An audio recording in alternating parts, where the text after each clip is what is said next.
ဒီတစ်ခါကတော့တောက်ကြသားသမီးများအတွက်ဒါတော့အဟောလေးကြည့်ပေးမှာဖြစ်ပါတယ်ဆိုတော့ let's start it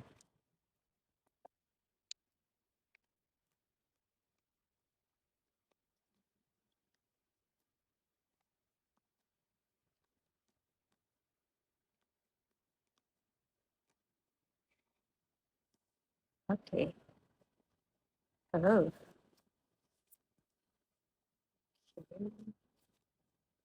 တောက်ကြသားသမီးများ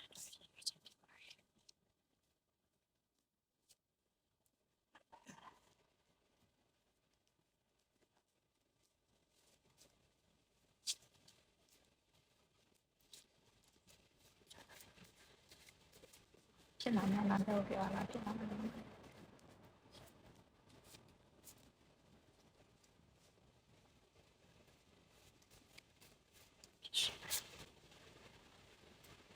ပဋိဌာန်မှာပေါ့နော်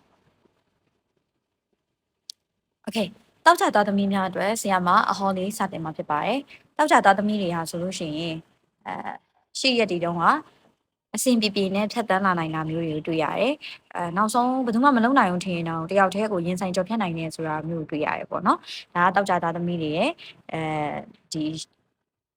အရှိမှာဖြစ်နေတဲ့အရာတွေပေါ့နော်တိုက်ဆိုင်နေဆိုလို့ရှိရင်ဒီအဟောကပို့ပြီးတော့ကိုယ်နဲ့နှီးဆက်ပါတယ်ဆိုတော့အခုဒီရက်ပိုင်းဒီဗီဒီယိုကြည့်တာနေစပြီးတော့ပေါ့နော်ဘယ်အချိန်ကာလမှာပဲတွေ့တွေ့ဒီဗီဒီယိုကနေစကြည့်ပြီးတော့ဒီရက်ပိုင်းအဟောကိုဟောမှာဖြစ်ပါတယ်ရက်ပိုင်းအဟောပေါ့နော်ဒီဗီဒီယို10လပိုင်းမှာပဲတွေ့တွေ့9လပိုင်းမှာပဲတွေ့တွေ့10လပိုင်းမှာပဲတွေ့တွေ့အဲ့ဒီဟာကိုကြည့်ပြီးတာနဲ့ဒီတိတ်မကြခင်ပေါ့နော်ဖြစ်လာမယ့်နမိတ်ကလေးတွေကိုပြောချင်တာဖြစ်ပါတယ်ဆိုတော့တောက်ကြသားသမီးတွေကဆိုလို့ရှိရင်တတိထားမယ့်အရာတစ်ခုရှိပါတယ်ဆရာမအဲ့ဒါကိုနောက်တစ်ခေါက်ထပ်ပြောပါမယ်နော်တတိထားပါမယ်ဘာဖြစ်လို့လဲဆိုတော့တောက်ကြသားသမီးတွေမှာကမထင်မှတ်ဖန်နဲ့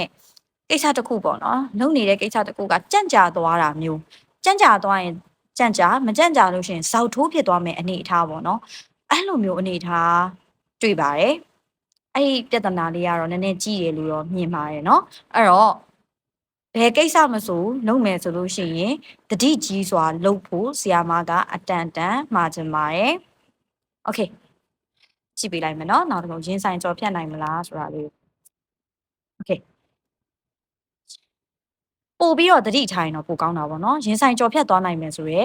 နမိတ်ကကူလည်းတွေ့ရပါတယ်ရင်ဆိုင်ကြော်ဖြတ်သွားနိုင်ပါလိမ့်မယ်နော်ဘာဖြစ်လို့လဲဆိုတော့တင့်မှာ magician ဆိုရဲ power ရှိနေတယ်ဒီကိုယ်တိုင်က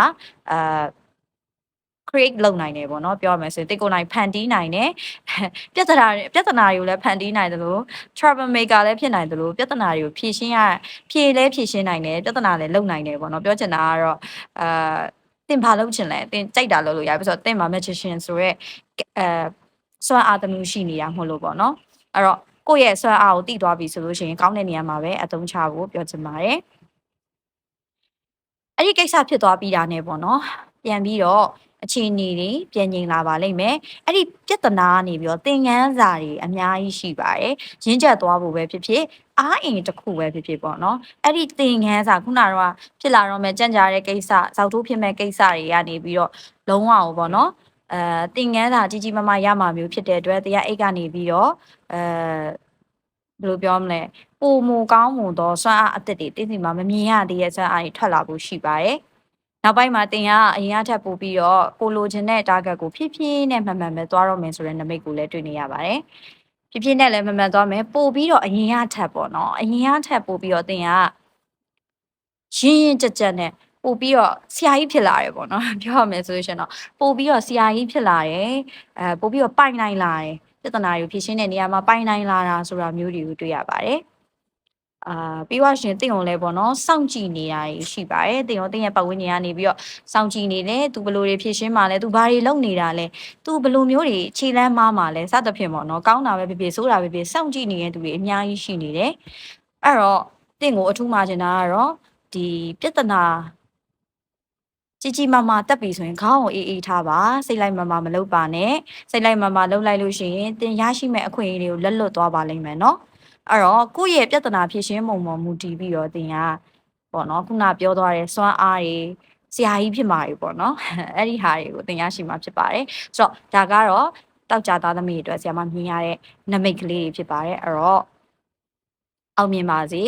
လို့သမျှအောင်မြင်ပါစေအခက်ခဲတွေကိုလည်းရင်ဆိုင်ကျော်လွှားနိုင်ပါစေလို့ဆရာမကဆုမကောင်းတောင်းပေးလိုက်ပါတယ်အားလုံးကျေးဇူးတင်ပါတယ်